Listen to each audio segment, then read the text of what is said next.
Thanks. Can you guys hear me okay? Yeah? Good. Okay, so raise your hand if you own the agency. Okay, raise your hand if you work in the agency. Okay, raise your hand if you're not in or work in an agency. Oh, there's a few people here. That's okay, good. Okay, first of all, I want to pay you an extremely nice compliment. You're clearly the smartest people at this conference for coming to this session right before it's time to leave. And I can promise you that when this is over, you will feel like the smartest people at the conference, okay? So typically, I like to jam as much information into the 45 minutes they give me as possible. So I'm going to go through this at a pretty nice clip. The other thing I'm going to do is allow you guys to ask some questions as I go through it, because I don't want it to be a presentation. I'd rather it be more of a conversation, okay? So if you have a question about something I'm talking about, throw your hand up. I'll stop, and we'll do a couple of questions in between, and then I'll try to leave some time at the end for Q&A. And I will stay here and talk to anybody who wants to talk to me afterwards for as long as you want to talk to me, okay? Okay, let's get into it. So okay, agenda. I'm going to tell you a tiny bit about me. I don't like talking about me very much, but just to give you some context. I want to tell you what was going on in the agency that got us excited about Agile, what we did to get ready, what happened when we went all in, and where we are today, and then some questions and an offer at the end. All right, so a little bit about me. In 2003, we started the company. We've grown it from 4 to 54 team members. Last year we did 5.5. This year we're going to do 6.5, and we're actually on a revenue run rate to be more like in the 7 to 7.5 million range next year. We were HubSpot's first Diamond partner. They actually created the Diamond partner category for us. And we've acquired and merged 4 agencies over the past couple of years. We have 120 HubSpot clients, so you get a little bit of a perspective from where I'm coming when I'm going to talk to you. I knew nothing about agencies when I started this company in 2003. I was a lifelong marketer. You can see I bought an $82,000 print ad in CFO magazine once. I had an SEO company that I paid $20,000 a month to help us get found. I had a PR company that I paid $12,000 a month to. I didn't know anything about running an agency, but what I did know was that the marketing that people were doing was not right, and there was a better way to do it, and my passion came from wanting to teach my clients inbound, really, and why they want to be doing that. I'm going to be your guide over the next 45 minutes. This is me in my Sherpa hat, and if you don't know anything about design, this was Photoshopped. That's not really me in my Sherpa hat. But again, like I started this to help people, and for some of you that know me, I also spend some of my time helping agency owners make the transition from traditional to inbound also. So getting an opportunity to talk to all of you for 45 minutes is something that I'm really excited about, and I hope you can tell through the conversation we're going to have. I'm also going to be 100% transparent with you guys. I'm going to tell you things about our agency that you might be like, why would he tell us that? But I think you need to know some of the mistakes we made and the issues we had so that you don't make them also, okay? So what was going on that got us to think Agile might be important to us? The first thing we started to see pretty quickly is, inbound agencies are really labor intensive. Right? Like when you have to start cranking out content and optimizing websites and building websites, like we're not buying media, right? We don't get a media check for $1 million every quarter because we purchased all these ads, right? Everything we do requires people, and as you guys are starting to grow your agencies, you'll start to realize that some of the metrics associated with agencies are different for inbound agencies than traditional agencies. This is not my office. This is just a picture that shows you things are labor intensive. The other thing with inbound is it can be like kind of a drag, right? It's kind of like it's time to make the donuts. Every day we're really kind of doing the same thing. How many blog articles can you write? How many websites can you build? How many pages can you optimize, or ebooks can you create and publish? It's a lot of rinse and repeat. And honestly, the more you do rinse and repeat, the better your clients' results are, and the worse experience everyone in your agency is having. So it's hard, and that was one of my issues, is I wanted it not to be, it's time to make the donuts again. It was like Groundhog Day for my team. Every day they would show up at work and basically do the same thing. There really weren't a lot of wins, right? Which we'll talk about that a little bit also. So I actually took a minute to kind of compare what we do versus what a traditional agency does, and it was kind of obvious to me. So if I run a traditional like creative agency that does ads, then I have like a lot of work up front. I got to be creative and create all the work, but then they're out there and I'm kind of done, right? Like I bought the media and the ads are going and maybe they're working, maybe they're not. Maybe I don't care because I got paid to be smart, like creative, not necessarily drive business for them. So there's a lot of heavy lifting up front, and then they kind of sit back or move on to another project. So the experiences people have at traditional like creative agencies are a lot different than ours. Like we are basically doing the same thing every day. And it was starting to kind of drag on the team and on me and on everything associated with what we do.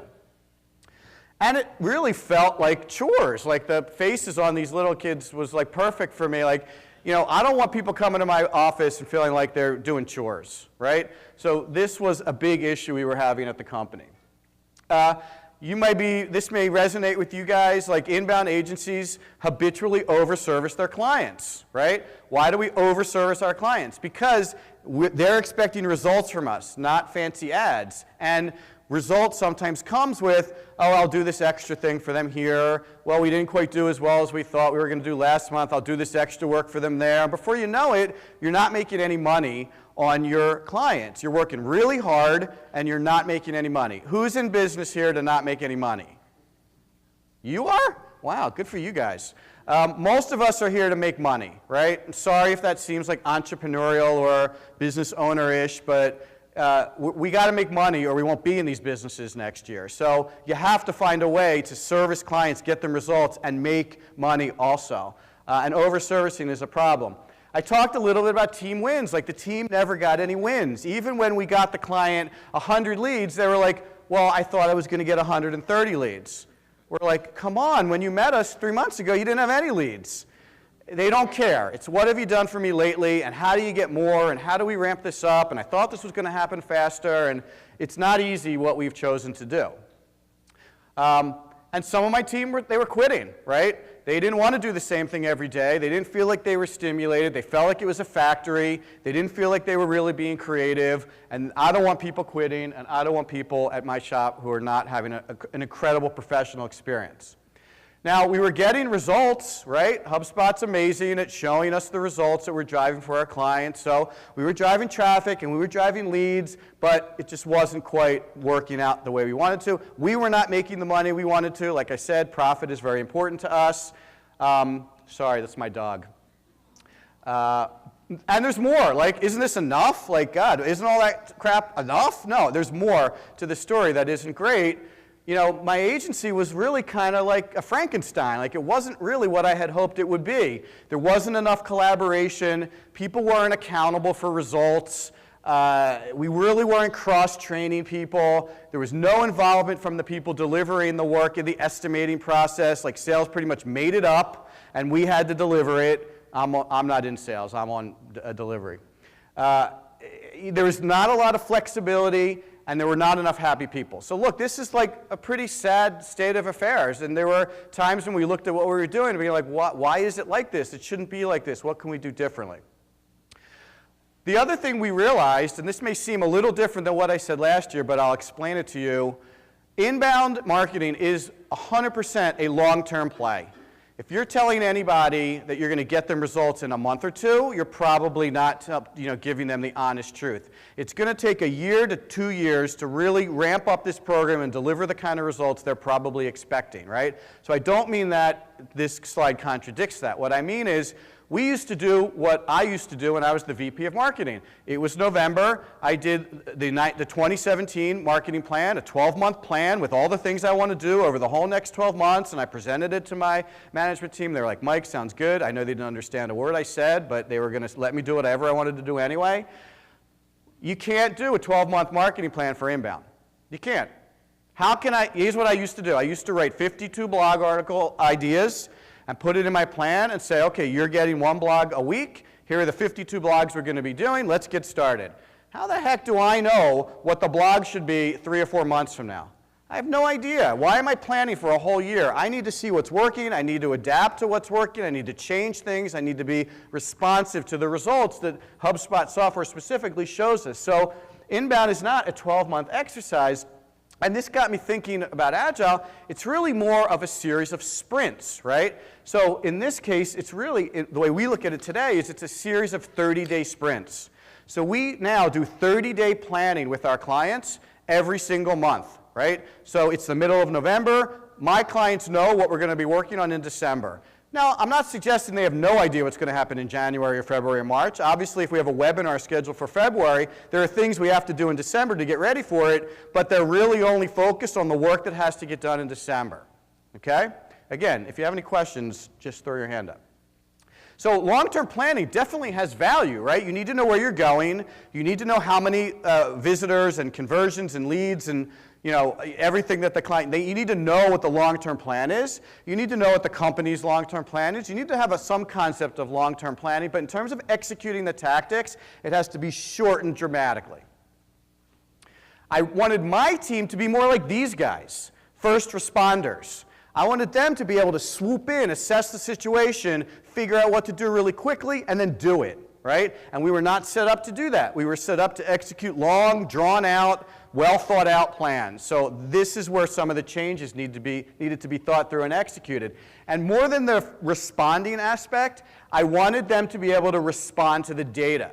So this is a big shift from what agencies did traditionally to what inbound agencies have to be good at. You and your teams have to be good at looking at the data, assessing it, deciding what you need to do, putting a plan together, and then executing it. And then doing that again and again and again and again and again. The faster you can cycle that series of activities that I just described, the better results you're going to get for your clients. And this is a skill set that not a lot of agency people that I've talked to really have. You need to be able to go into HubSpot, know where to look, know what the data is telling you, know where the issues are, know how to direct your team. Hey, this isn't working like we thought it would. Let's work on that next. Create a series of experiments. Like, they call me the chief inbound scientist. Like, it's part funny, but it's also, I think like a scientist. I want to create some experiments. I want to try some things as fast as I can to figure out what's going to work and what's not going to work, because that delivers better results for the clients. Again, the people that hire us are not hiring us for fancy creative. They're hiring us to get results, leads, conversions, cross-sells, new clients. Now that you're all selling sales enablement services, you're going to have to actually not only get them leads, but close the leads for them, right? Our job got infinitely more difficult. So this is what we used to do. It was a very traditional waterfall approach. Plan, execute, deliver, and it really wasn't allowing us to cycle fast enough. And as I started to look around, I was like, well, what else is there out there? And when I started to get a little more comfortable with Agile, and I started to see pictures like this seemed a lot more like what I'm talking about, right? Fast iterations, cycling more quickly, understanding data, involving the client, and really kind of driving this to move more quickly, okay? So that's what was going on. Some of the other things that I liked about Agile when we started looking at it was the teams were much more involved. So instead of me telling people what to do or my managers telling people what to do, the teams were deciding what to do. The teams were making the commitments to the clients. The teams were collaborating on the issues they had. They were starting to understand each other's areas. They were evaluating their own performance. They were planning for improvements. They were getting happier, and since they're self-managed work teams, I didn't need any project managers, okay? This time last year, I had 4 project managers. This time, I have no project managers, okay? The teams manage the work. Okay, so what did we do to get ready? Because obviously, this is like a pretty big change. Like, we've been doing it this way for 13 years, and now we're going to start doing something completely different. So like a good entrepreneur, I read a book, The Art of Doing Twice the Work in Half the Time. Like a naive entrepreneur, I got super excited by the title and thought that was going to happen to me also.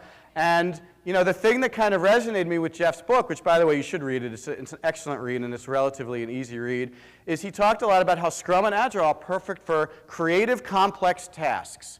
And that line right there really spoke to me, because I think what inbound agencies do is highly creative, highly complex tasks on a regular basis. So that was like one of the key lines in the book that really got me excited about this.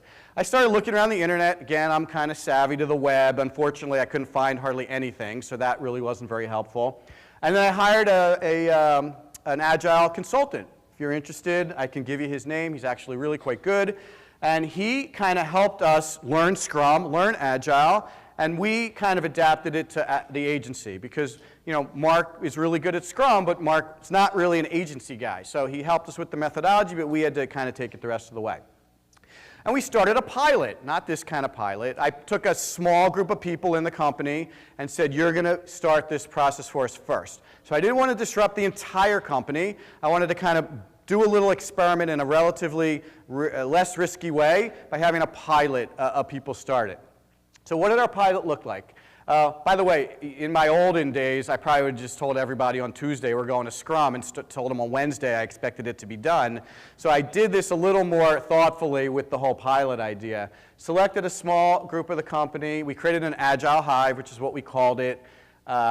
I gave them all the resources they needed to deliver everything we do. So on the pilot, they had a marketing strategist, and this will answer some of the question about the team structure. They had a marketing strategist, they had 2 marketing consultants, they had a developer, a designer, a copywriter.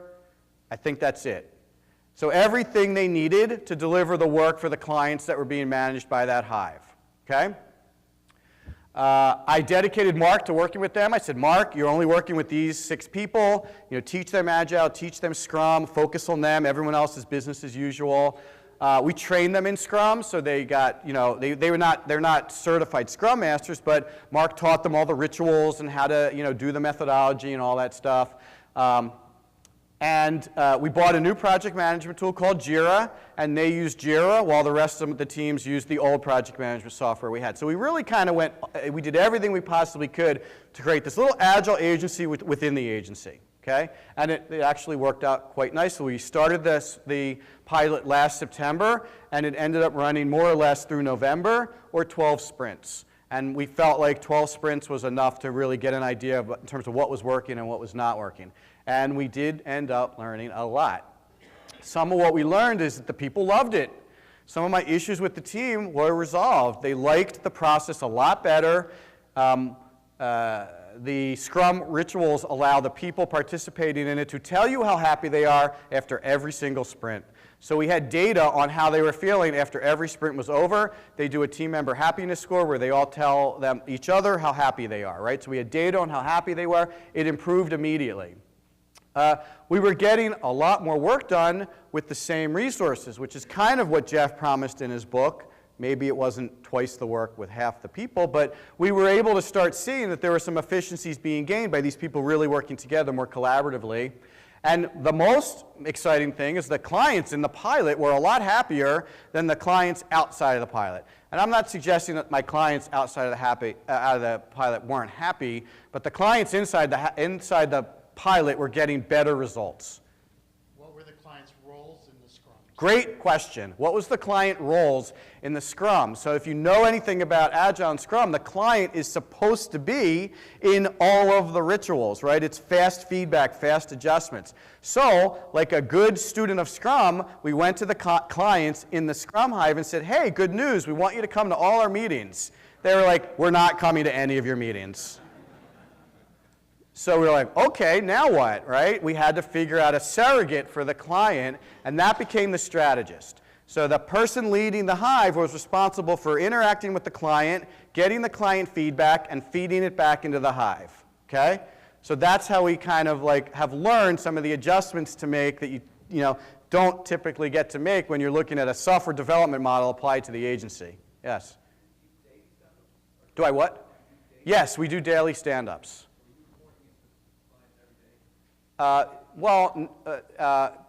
Technically, because we talk to our clients every day, but it's not like there's a report generated as a result of the stand-up every day, right? The stand-ups are really more for the team, okay?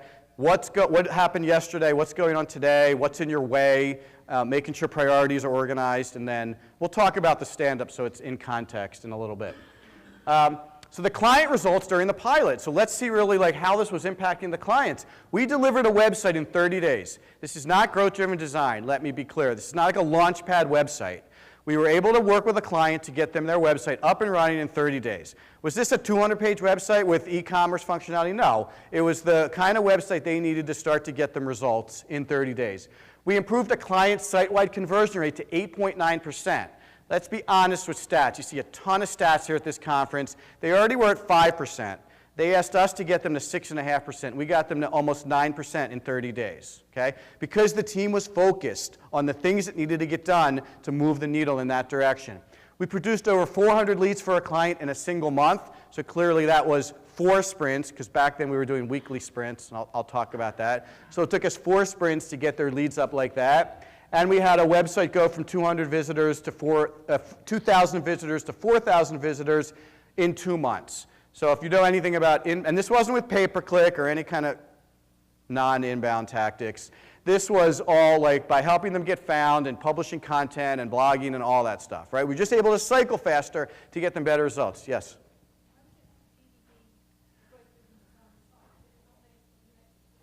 No, yes. I'm saying, well, growth-driven design is a very specific methodology. So I didn't want you to think I launched a 2-page website in 30 days because that's not that interesting. A few more pages. What I'm saying is we weren't practicing the growth-driven design methodology. We don't really do that. I mean, we do regular website optimization and we do slow rollout of websites. We just don't practice the growth-driven design methodology. What we do works pretty good already. I mean, we'll talk about growth-driven design. I'm not putting it down in any way. I think it's really good, but we already kind of did it. We didn't need to do it the way like Luke will tell you you should follow to do it. That's all I'm saying. The pilot was started in September and ran of last year and ran through November. Yeah. Okay, so we ran into some trouble. This wasn't all like, peaches and cream. There were issues, and I'm a big fan of failure, right? You want to fail fast and you want to learn from your failures. So, this is what didn't go well. The team is everything in Scrum and Agile, right? So this pilot was still suffering from some of the people not feeling great, and they quit. And every time someone quit, we had a setback, right? When you put a new person on the team has to reform their bonds, and they have to reestablish how they're going to work together. It was very disruptive. I also had some people who really didn't want to do Agile. They liked it the way we used to do it. They really weren't too hot on us moving to Agile. They left. So that impacted the team also. You have to train new people. Like the turnover is very disruptive to Agile. So we had to figure out how we were going to deal with that, because I'm not expecting everyone in the company to stay with us forever. So you're going to have turnover. You have to figure out how to deal with it. We found some efficiencies, right? So right away, we started to realize that we don't need a designer on every single team. We don't do enough design work to support having every single team have a designer, okay? So for the 4 teams we had at the time, we really only needed 2 designers. This is problematic for Scrum because I have to now share a resource across 2 teams. So what do? Go to 2 stand-ups, go to 2 retrospectives. Like, we had to figure out how to manage shared resources, right? So the good news was, hey, we don't need an extra designer. The bad news was, okay, what do we do with these shared resources? How do we manage that? That's a little bit of the allocation thing, designers. We didn't need any project managers. So I didn't know I didn't need any project managers when the pilot was running, but I saw that the project manager role was a lot less interesting than it was prior to running the pilot. So that was interesting. Also, people started to realize that when they were planning their sprint, they only had maybe 3/4 of a week's worth of work in the sprint. So they were going like, oh, well, what else can I do to help you guys, right? So I had a team deciding what to work on, and I had just a designer as an example saying, well, I only have 30 hours worth of design work. Hey, can I help you with that landing page? And we were like, this is interesting. Maybe the concept of these these specialists isn't the right way to go with Scrum and Agile. Maybe we should have more generalists, right? Maybe we should start teaching our designers how to do a little coding, or at least how to manage in HubSpot so they could go in and update a landing page, so they could do some optimization work. So we started thinking about how we might want to cross-train people so they could be more effective in terms of getting the team to get their sprint finished. So major changes in our thinking. Again, one of the issues with inbound, and one of the issues why we wanted to look at something different, was I felt like we were a slave to our agreement with our clients. So clients want to buy stuff, right? They've bought stuff for 100 years. I bought a website. I bought a brochure. I bought get me on the first page of Google, right? They bought all these things that didn't always translate into business results, and we had been selling them things for a long time. Our agreement said, we're going to build you a 20-page website. We're going to do 1 blog post a week for you, or 52 blog posts. We're going to give you 4 white papers. We're going to do 1 email a month. That we had a list of items that they bought from us. We were a slave to the agreement. Clients were like, where's my blog articles? We're like, well, you don't need blog articles anymore because we're doing a really good job. I don't care. It says in my contract I get a blog article every week. That was a big problem for us because it prevented us from being agile. So we had to rethink our agreements. We had to rethink how we deliver strategy. So if you guys heard me talk last year, I talked about how for every client we do 2 months of strategy, right? We don't do that anymore. Now we agilely identify the strategic components that need to get done, and when they need to get done, and they get woven into the work just like the rest of the work does. So if we're going to build a website, we need search strategy done, we need web strategy done. Maybe the content strategy can come a little later, but we can start with these elements of strategy and start to get some of the tactics done more quickly for the client, and then get around to the other strategic components a little bit later in the engagement. It allowed us to get clients' results faster, which is an issue with inbound, like we talked about. We had to rethink how we do planning. So this concept of 30-day planning was new. How are we going to basically get the client involved without them coming to the meetings, right? The way to do that is to work with them every month on what their priorities are for the next month, what you think you should be working on the next month, because we all know better than they do how to get them results, or they wouldn't have hired us. At least that's the concept. And we have to help them make good decisions. So we go to them and say, here's how we want to spend your points, and is this aligning with what you want to do? And they might say yes, and we say, great, off we go. They might say, well, you know, I kind of feel like I want you to work on my logo also. And we'll say, okay, well, if your logo redesign is going to take 20 points, what 20 points would you like to take out of this plan? Oh, no, I want you to do that and the things that you said you were going to do. Well, that's not how it works. You have 100 points, and let's talk about how you want to spend the points. So my hope is that this also starts to talk them out of these non-results-oriented tactics and lets us do what they wanted us to do originally. Because clients are awesome at getting us away from what we're supposed to be doing. So we had to rethink that whole exercise also. We had to rethink how we collaborate with them like we talked about. Our entire engagement profile has changed too. So again, like you heard me talk about how every client pays us the same amount of money every month. $10,000, $12,000, $13,000 every month, that's the retainer, and we do work for that. We've now introduced this concept of flexible retainers. So for the client who we recommend the $12,000 a month program, and they say, well, I only have a budget for 9, we say, great, we'll start with 9. Instead of getting 120 points a month, you get 90 points a month. And guess what? In the second month, they don't have enough points to do everything they want to do because they didn't take our advice during the sales process. So we say that to them. Look, you know, you're out of points. We told you you needed 120. You opted for 90. Why don't you buy 10 more? Oh, that's a good idea. Okay, I'll buy 10 more. Now I'm at 10,000. And what happens the next month? They run out of points again, and they can't do everything they want to do. Eventually, they get to the point that they should have been originally because we recommended 12. Okay? So there's a little bit of flexibility that you can install there. Everybody always asks me, well, what happens if they go down? So I'll answer that question for you. They don't go down if you do good work. They only go down if you're not doing what you're supposed to be doing, or if you get super smart and super efficient, and then maybe you can really get them the same amount of results for less money, which would be a really great story to tell. So in January, we went all in on Agile, and what happened when we went all in? I think I was naive and maybe overly hopeful. I was really expecting this. I didn't get that. But we did get a lot of really positive things that happened. So team member happiness, like I talked about, it went from 5.6 to 8.9 across the entire company. Okay? That's a pretty significant improvement. People were much happier. The over-servicing was reduced dramatically. Now, I'm going to tell you that it took us a long time to get that over-servicing down, and it's really only now that the servicing and the money they're paying us are starting to normalize. So it's not going to happen overnight. Your team has to learn new conversations. Your team has to learn how to use the points in conversation with the client. They have to learn how to prioritize based on what's going to get the best results. So it takes a little finessing, and we have a little bit ways to go. But today it's better than it's ever been before. It's all due to the points mechanism. So it's not as if his question was that all due to points. It's not about the points.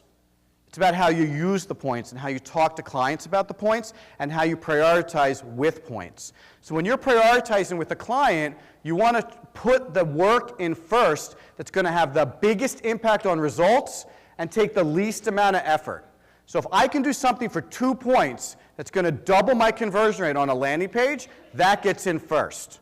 So that's the conversation we're having with the clients. So we fill up their bucket first with the things that are going to have the biggest impact, and then we work in those other things. So back to this question about the big ebook project, they're breaking that down into a ton of little projects, and that allows them to manage that across multiple sprints. Not everything gets done in a week or 2 weeks.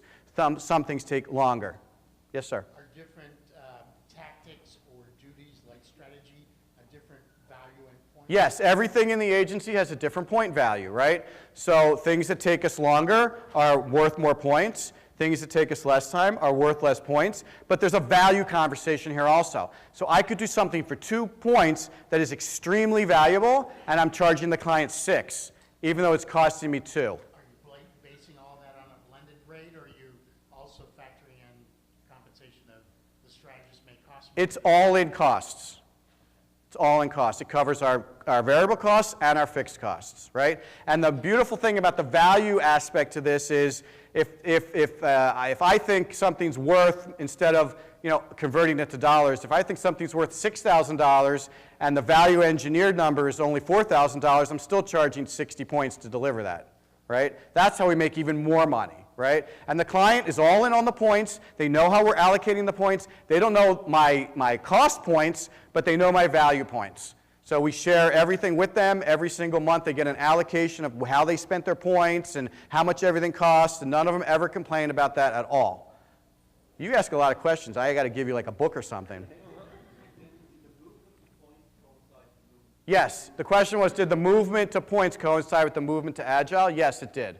We did it all at the same time. And I'll talk about the sales aspect of that because that's important also. Co-created the 30-day plans. We work with them on their budget again. So if they don't have enough money allocated, this is a great opportunity to upsell them on a regular basis based on what they want to do, right? And the results they want to get. Okay, I want to keep going. It took us a little bit of time to figure out the Agile implications to strategy. So like I said, we modularized these 2 months so that people could pick and choose pieces of it and deploy it in the same way. We did that through a series of workshops. So we'll have a search engine optimization, or really it's a get found workshop. We'll have a web workshop. We'll have a conversion workshop. We'll have a content workshop. And that kind of gets the strategy piece broken down into smaller nuggets. It's prioritized the same way. It's allowing us to move tactical work forward in the engagement, which gets them better results. So let's talk about client results, because I am super focused on client results at our agency. It's really my job. Let me give you some practical examples. 183 increase in inbound leads in just 60 days. So forget the percentage increases you hear around here. I like to give you numbers. 236 leads a month to 671 leads a month. This was one of the, not the pilot clients, but one of the other clients. So they started working like this in December. Okay? These are real things from the HubSpot portal. Site-wide conversion rate improved to almost 6%, 7,000 visitors a month in 6 months. So this client went from 3 leads a month to over 300 leads a month in just a couple months. So where are we today, right? We're still working on it, right? We still have a lot to do, yeah. We basically do the same thing for everybody. Everything they need to get them results. We're building their website, we're creating content, we're optimizing that site, we're doing conversion, we're doing email, we're doing all of the inbound tactics that you guys are all very comfortable with. I've said this lots of times to you guys, it's not about the tactics. It's about how you take the tactics, configure them, and then execute them and optimize them. Yes, go ahead.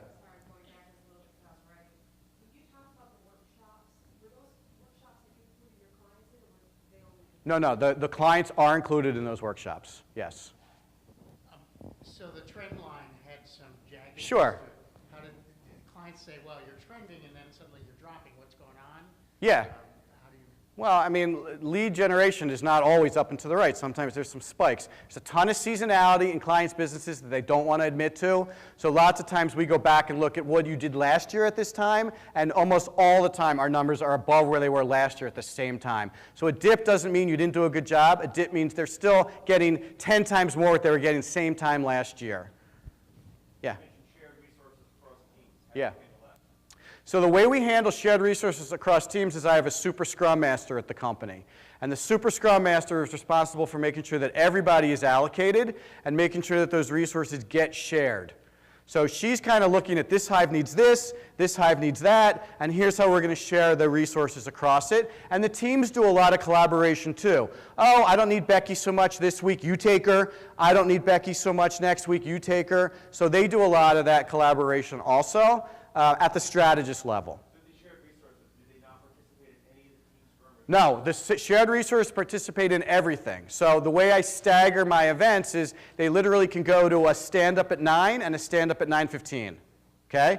Now they don't always do that, but they can if they want to. And then I stagger the retrospectives and the planning so they can go to one retrospective and then the next retrospective after that, planning. Now they don't do that every week because that's a lot of overhead in meetings, but they can if they want to. And if someone needs them in one of those meetings, they can say, hey, we're going to talk about the project you're working on at 3:45. Pop into my planning meeting at 3:45 and we can catch you up. Let me keep going because I don't run out of time, and then I'll take questions at the end. How are we doing? 8 minutes, okay. My agency has a tendency to change a lot of things very frequently. So one of the mistakes we made was in the second quarter of 2016, because my team was calling it change fatigue, I agreed to stop making changes for an entire quarter. What a big mistake. First of all, I kept wanting to change things, and they kept reminding me I agreed not to change things, and I kept getting annoyed at that. And I go, this is tiny, you won't even notice it. That was a big mistake, and our entire 2017 is about innovation. We're going to continue to innovate what we're doing and innovate it at a rapid pace. A lot of the reasons I want to do that is because I feel like I need to stay ahead of the entire inbound agency community, and the only way to do that is be constantly iterating your agency, innovating what you're doing, and using it to get better results. So one of the issues we're still dealing with, and as far as I understand is something that this is a big issue across all kinds of agencies, is the scoping and estimating process. It's really hard to get all the information you need from your prospects in order to scope the project properly. I actually thought the Agile methodology would help with that, but it actually didn't help with it at all. So we have to get better at the scoping and estimating part of our jobs and give clients more insight into what we're going to be doing and how much it's going to cost. The other thing that happened, there was a question about the sales process. In the beginning, we were like, hey, Mr. Prospect, we do Agile, and it's going to be great. And they were like, what the heck is that? I don't care about that. How many leads are you going to get me? This confuses me. I'm scared. So we had to tailor our story a little bit differently so that we didn't really lead with that as something that was special or interesting. But we now say things like, oh, you have complete flexibility around your agreement. If you want to go up, we can. If you want to go down, we can. No problem. It's all about what you want to get accomplished. We're going to collaborate with you. How do you do all that? Oh, we use the Scrum and Agile methodology. Okay. They don't really want to know any of those details. They just want to know that they're going to get what they want out of it. If you heard me talk on Wednesday, everything in sales should be nothing about you and everything about the prospect. So you make it about them, and all of a sudden they're on board. You got to really continue. If you're going to take this on, it's going to be a fairly lengthy process, and you got to kind of think about it like sports science. I'm kind of enamored with this, like what the athletic pro sports teams do now with science. So I'm really starting to think like what we do is more like that. How do I tweak this? How do I adjust that? Like when we started, we did 1 week sprints. right? And the team was like, well, what if we did 2-week sprints and we wouldn't have to take a whole Friday, every Friday to do planning, we would only have the rituals every other week, right? That sounds like kind of a good idea, right? Now my Agile consultant was like, well, that is a good idea, but you know your planning might be twice as long if you're only doing it every 2 weeks instead of every week, which he was kind of right, but not exactly right. So the 2-week sprints seem to be working better than the 1-week sprints are. So you have to try these different things in order to see what works for you. We had to refine our 30-day planning process, the conversations with clients. We had to do some role play training with client services people. It required some adjustments. We needed our super Scrum Master. She's also responsible for removing company-wide impediments. So if there's something going on in the company, her job is to remove it. Her job is to make sure resources are allocated. Her job is to help the teams know how to run their scrums and exercise the rituals. So it became a very important role. We're actually learning that this is maybe not a full-time job. So she has been now doing some marketing consulting work with some clients and working as our super Scrum Master. So again, that's the kind of thing you learn after you do it long enough. We really wanted to focus on the client experience, so we wanted to make our relationships more personal. We wanted to remove friction and conflict, continue to educate them, and get them to feel like we're working with them. Some of the results we've been getting, a lot more referrals and a lot more referenceable clients, more glowing reviews on websites where they actually vet the clients instead of just accepting what someone says as verbatim. So that's kind of exciting. A much higher renewal rate. We made our engagements evergreen. So you guys know I used to talk about 12-month engagements. Our contracts now have no end date. Work with us as long as you want. So I wanted to remove the friction of the renewal from the conversation completely. If I'm not getting you results, you should fire me. If I'm getting you results, we can work together forever. And like I said, the clients are increasing their engagements every month because these retainers are flexible. They're not stuck in a contract for 12 months. You could work with us for 1 month. But there's a 30-day out in the contract, so technically the least amount of time you could work with us for would be 2 months, unless you fired me on the first day, which would make no sense. Okay, so I'll answer questions, and I have a special offer for you guys. If you text the word agency to 66866, you'll get the deck immediately. Okay? And also, so you know, part of what I do besides Square 2 Marketing is I have a real small consulting business, and some of you guys already work with me, where I help agencies who want to get into inbound and want to get into Agile. I do it with them in kind of a cohort and one-on-one way. It's called Agencies to Inbound. If you're interested in me helping you, just go to the website, take a look at what we do, send me an email, and I'm happy to talk to you about how I might be able to help your agency with all of that. If you guys have other questions, I really appreciate you coming 1 o'clock on a Friday. I'll stay outside and talk to you for as long as you want. That's all right. Okay.